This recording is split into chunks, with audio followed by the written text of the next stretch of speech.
Welcome to the VSU Center for Entrepreneurship Small Business Resource Database, where innovators are empowered to succeed on their business journey. This webinar is brought to you by our esteemed community partner dedicated to supporting the mission of small business growth, productivity, and profitability in the thriving ecosystem we foster together. Hi there, welcome to our online academy. I am Zavi D. Morgan, Program Coordinator for Virginia State University. I'm also a small business strategist out in the city of Petersburg, and I'm here to help businesses expand. So who I have with me is Miss Marilynn Cabiness. Yes, so hi, thank you so much, Zavi, for the opportunity. My name is Marilynn Cabiness. I am the owner and CEO of Cabiness Coaching and Consulting Group. So we are a professional services firm. We specialize in workforce development and training services. I come with over 28 years of experience in corporate America. And the purpose of the business is really to revive the heartbeat of business. And I do that in a couple of ways, particularly with workforce readiness. I want to give people the encouragement, the motivation, and also the skills to enter the marketplace with confidence, and also understanding that they have those unique talents and abilities that they need and that the world needs. Also, leadership development, making sure that leaders are prepared to lead with a heart of service and look at business not as so much of the metrics and the money and profits, although that is very important, but we also need to look at it as an opportunity to make impact. So I'm happy to be here. I'm happy to facilitate the meetings about artificial intelligence and really want to share some information that I know will be beneficial. When I developed the Empower Hour series for the Petersburg area and the Brunswick area, I really wanted to create an environment where it wasn't just me coming to talk all the time, but I would be able to reach out to folks like you who could really echo right off into those chambers of business where I may be able to connect with folks, but you can take a deeper dive. And so I am thankful to be connected to folks like you.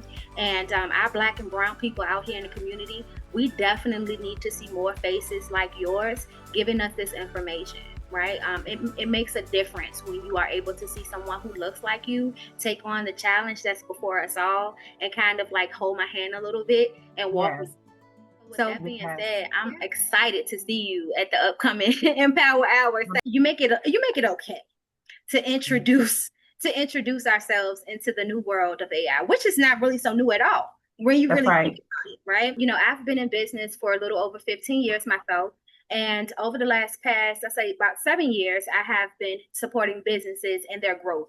In today's time, I see that AI is, again, extremely important to intertwine within your day-to-day operations. Right. So before we take a deeper dive into the fancier places of AI, what even is AI? Yes, so artificial intelligence is just what the word sounds like. We have been using artificial for a long time. The thing to think about with artificial intelligence is that it may not come in the form of the iRobot movie that people have seen years past, right? So it's not just robots coming in to provide services, but it is our Chat GPT that is becoming very, very familiar now, but also even iPhones, ATMs. There are other ways that artificial intelligence has been in use for years, but as it continues to evolve, people are beginning to look at it differently. Microwaves, the fidget spinners, you remember the little Pokemon, all those type of things, even down to the human resource software platforms like Bamboo, just to hear you say those things, like it has been around. That's right. That's right. So even GPS, when it's just so it's always been there right in our face. And so, yes, great. When you think about it like that, it's like, dang, why do you think so many people are scared of AI? Like, is it going to take over people's jobs or businesses as it's been out there in the media now? I know we have full-fledged McDonald's that are fully robotic out there, but I guess give us some tips on how we can lower the risk of AI replacing humans' jobs.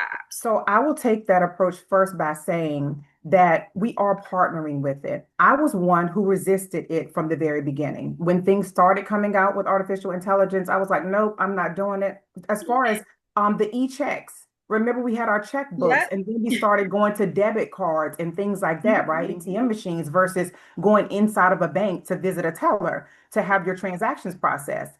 And I was very resistant. And I thought that if I remained resistant and if enough of us remained resistant, It will go that it away. would go away. But guess what? It did. Whether we embrace it or not, it is very much so a part of our future, our Yeah. name, and our future. So it is best to start looking at it from that perspective. So again, it will never replace our authentic selves, right? It will never have the heartbeat of business, which is what I really am focused on within my business. Yeah. But look at it as an assistant. Now, truth being said, there are some different jobs out there that will be replaced. I was also an admin assistant in one season of my life, and I was replaced by just a call system or a phone system when the automated phone system started coming out. And they had that phone tree where a voice would come on and tell you, press option two for Yeah. this, press option three for that. Yeah. But if we start to look at it from the business perspective as how it can help us scale, meaning I don't have to spend money on an admin assistant, if I can spend 20 bucks on Chat GPT and help them, streamline some of my documents that I want to do or some PowerPoint presentations, there are really a lot of benefits. We are not robots.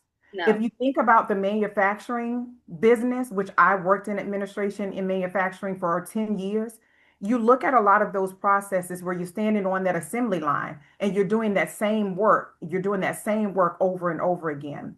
Those people that were standing in that assembly line with work similar to a robot or a machine are now able to use those resources or that body in a different form within that organization. So it doesn't mean the job is going to end. It's your opportunity to use your skills in a different capacity. Hey, I love the way that you put that. Hmm. Layman's terms, Miss Yes, Cabiness is saying, "Hey, get your skills, that's okay?" right. And I am a huge advocate of further continuing your education. I truly believe that, yeah, in some forms of fashion, there may be a cap, but it's nothing wrong with going back in and refreshing yourself, That's right. polishing up those skills, because if you're in the industry of anything human health service wise, things are never the same. They're always changing. That's In right. terms of technology, when I think about folks out here who own auto body shops and all of that stuff, and I think about the old mom and pop shops, and as it pertains to those auto mechanic shops, and how some of them, as AI continued to advance, some of them failed because they didn't go back and refresh skills or gain new ones. It's That's like, right. hey, this thing is coming, it's a full-fledged monster, and it's out here, it's here to stay. The best thing you can do is learn how to partner with it, That's right. right? That's right. Yeah, and and also to touch base on what you mentioned about the human assistant versus now businesses that $20-$30 for an AI assistant. When I say that AI is my first ever full-time employee, I mean it. On my payroll. That's Yeah, right. That's yeah, right. and just like you, I was taken aback by it, That's right? right. Being one of my specialties is human resources. And I saw how fast AI was growing, I was concerned. I was like, okay, well, what does that mean for the human resource director? What does that mean for the systems and the processes? And so inside of my business, just like you said, I was like, okay, how can I infuse some AI? How That's can right. I, turn some of these processes where I would have done manually, now I That's can right. revert that over into AI, and it's still a part of my business. That's right. And we can encourage leaders, because again, you have to continue to have trust with your employees. That's the foundation of any business relationship. Trust has to be established. So the way you present the information to your team, the way you embrace the information on your own is going to impact the future and how that next step is going to come for your business, and for your team as well. So that's another piece of it, making sure that you look into your processes, figure out how that AI can help benefit you and use those resources. You don't have to use what you don't need. That's the Yeah, other piece. You don't have to use what you don't need. So you don't have to have a robot at the door greeting people, as some I've heard about some hotel chains doing that. that maybe, or having them come to the room to Wow. deliver your towels and different things. So different industries are going to use the resources as applicable to their business needs. But each specific business has the opportunity to use that AI in a way that will benefit them and using their human resources in another capacity, which could be a win Yeah. for their employees as well. That's right. I see the science. I see the Yes, science. So if yes. we wanted, so let's talk to the people, give them a little bit of inside scoop, some hints and whatnot. If someone wanted to get started using AI for their business, where should they start, and does it cost money? Does it always have to cost money? Where should they start? I don't think it always has to cost money, but the first thing I think, of course, is reviewing those processes, looking at your budget, number one, and how much you have available to spend. Number two, figuring out why you think you need that AI. Or as you sat around with your team and talked about how you think it can benefit you. And maybe it's not even a thought. Maybe you're in an industry where you see that it is very much so needed. I definitely would say always put in money in the budget, have it set aside for that, but you'll have to talk to teams and different companies. You have the Apple and all the different organizations that will come in and teach you about what they offer, and then find a package that's going to fit best for your business. But if you're using it and if you know it's going to be a source or a part of your everyday processes, then I would definitely have funds set aside in the budget for what that might look like. I know on OpenAI you have a free opportunity, and then Right. you have the pro where it's a little bit, it gives you a little bit more tools that you can That's utilize. right. What is one big myth or misunderstanding about AI that you hear all the time, and what's the truth? Well, if I had to think of what I've heard most, aside from the fact that it's going to replace people's jobs, that was the first one that we already spoke about. But I Yeah, think another myth truly is that you have to have AI. yeah, And you have to have it in the same capacity that you may see it used in other organizations already, which is kind of what I was talking about, maybe with hotel chains. And what I mean by that is you don't have to force it into the organization, as I said before. What you want to do is look at what your overall business plan is for the year. When you sit around and have those discussions about your budget and what's your strategic plan, if you notice areas that you can improve in and that you need to improve in, that's the next step. Okay, is this an opportunity to bring AI into this? And if so, in what way do we need it? In what capacity? What is this going to look like for us? That's going to help you take that next step. But again, if all is well, it's not a force feeding thing. So you don't have to, you're not going to be behind by trying to force it into a place where it's not needed. That's my suggestion. Only use it where it's needed. If you see the benefit, look into it. But if you feel that you're doing well and you may not need it at this time, maybe it's just not now. Don't say never, but maybe it's a not now. as a small business coordinator for the Metropolitan Business League and program coordinator over here at Virginia State University, I know that there are tons of businesses who need your support and your guidance. When I developed the Empower Hour series for the Petersburg area and the Brunswick area, I really wanted to create an environment where it wasn't just me coming to talk all the time, but I would be able to reach out to folks like you who Yes, could really echo right off into those chambers of business where I may be able to connect with folks, but you can take a deeper dive. And so I am thankful to be connected to folks like you. And our Black and Brown people out here in the community, we definitely need to see more faces like yours giving us this information. Right. It makes a difference when you are able to see someone who looks like you take on the challenge that's before us all and kind of like hold my hand a little bit and walk with. yes, So yes. yeah, so with that being said, I'm excited to see you at the upcoming Empower Hour. I'm going to give you the floor to kind of like give us anything else that you would need us to know about AI or your business and how to get in contact with you.